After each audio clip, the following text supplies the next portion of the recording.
mukha ninyo dahil nagawa nyo kaming idemanda sa kabila ng pang-aagrabyado nyo sa pamilya ko. Pang-aagrabyado? Alam ninyong si Mirisa ang nang-agrabyado. Alam mo yan, Nay Lusing! Talaga ba?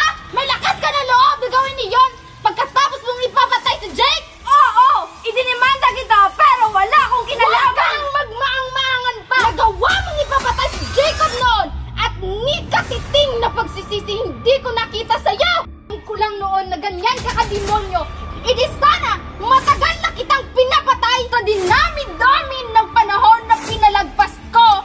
Hindi mo ba talaga titigilan ang kasinungalingan mo? Demanda pa kita ng paninirang puri! Huh?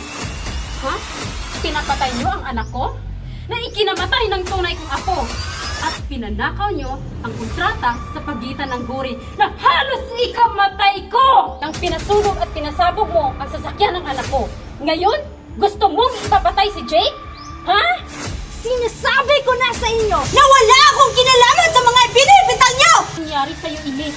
Hindi kita pinalaki ng ganito. Nang dumating lamang itong si Timin, nawala lahat ng magandang asal. Huwag kang nagmamalinis! Dahil ikaw ang magkasalanan ng lahat!